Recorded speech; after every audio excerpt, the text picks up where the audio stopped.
I'm only a child, yet I know we are all in this together and should act as one single world towards one single goal.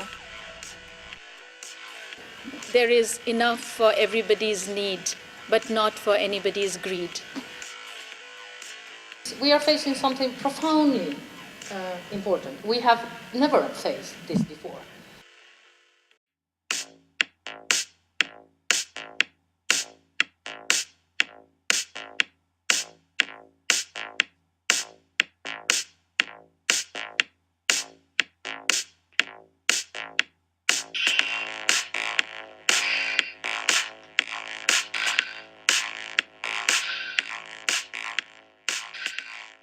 The term green economy itself suggests an emphasis on the dual ecological and economic dimensions of a solution.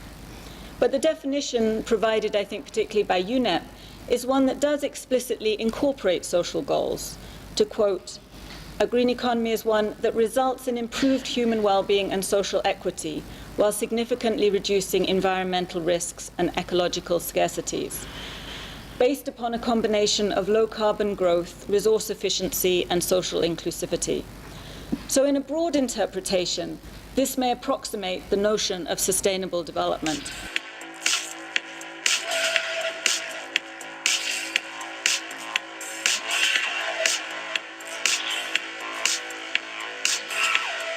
The two key convictions I can identify in the Green Economy project are, first, that there is a triple crisis, depending on one's perspective. The first is a socio-political crisis, the second is an economic crisis, the third is a broader ecological crisis. Second key conviction is that the ecological crisis can in fact be harnessed to solve all three of them. And this is the center point. The ecological crisis isn't necessarily solved in the project, but it is used as a driver to drive a new round of economic growth. And it's a crisis of. It's not one of those that we can simply manage in the old way, but is a fundamental challenge to our ways of thinking about crises, of crisis management. We would argue that the green economy paradigm is very much within the sort of crisis in the system framework, whereas the global justice thinking is looking at this as a crisis of the system. So it's a much more overarching systemic critique.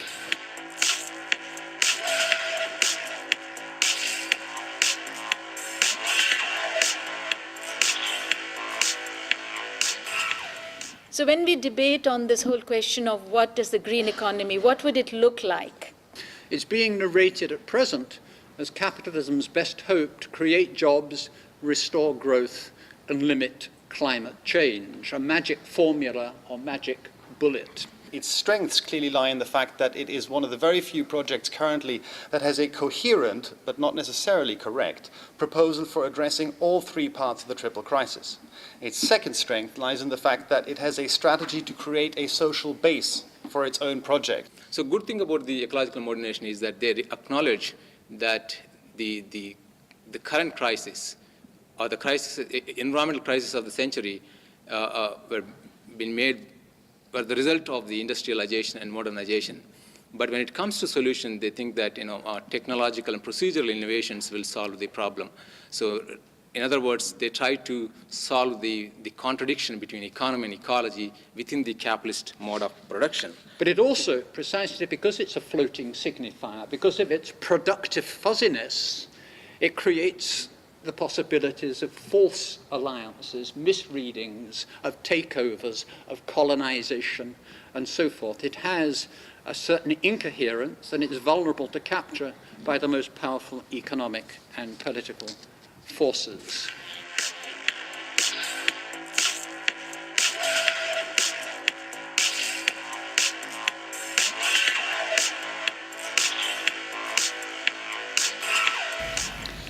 Among the concerns about a green economy are inevitably questions about equity, justice, and the link with development. Will a green economy transition centre on technological fixes and business as usual, or will it conversely be seized as an opportunity to enhance well-being and transform the social structures, institutions, and power relations that underpin various forms of vulnerability and inequality? Its weaknesses are threefold. First, it clearly represents the danger of the emergence of a new green Washington consensus articulated by the North, used to impose policies on the global South and close off space for other alternatives. Second problem is that it doesn't and can't address the problem of growth, the problem of infinite growth on a finite planet, because it focuses on the extremely distant possibility of decoupling economic growth from environmental destruction. And then there is, of course, the whole question of distribution. We know that there are poor countries and rich countries. Of course, it's not a dichotomy, but there are also poor people within both rich and poor countries. If those in the north want to preserve what they have, it's minus growth for the south, or being paid off, bought off. And we have the terrible experience of the structural adjustment programs during the 1980s and 1990s, and the impacts were quite terrible, and we're still paying for that in terms of human capital. I think it's also very important to demystify this vicious, sort of perverse circle that says, well, you know, climate change affects the poor, but the poor need to grow, need to develop, therefore we need more growth, therefore we need to continue business as usual.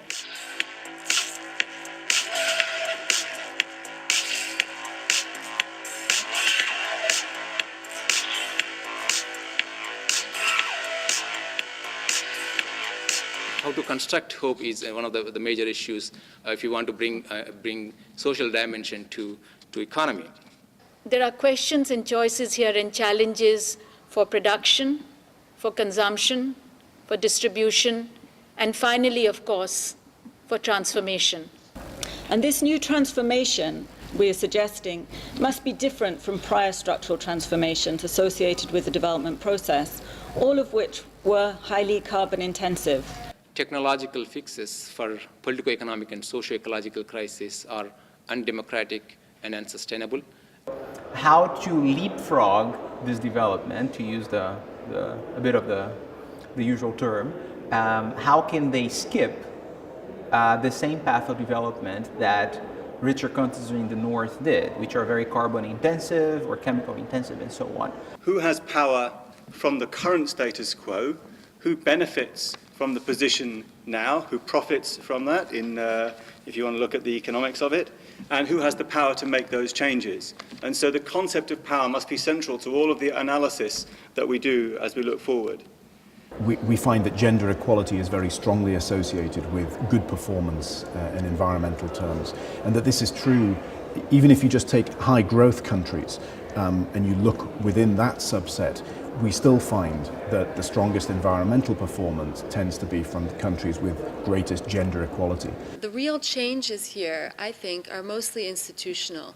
Building regulations, a discussion of norms and values around what it means to be a global citizen today. If we're talking of a situation right now that is unsustainable, and that's why we want to change it. Science has given us a problem that science has no solution.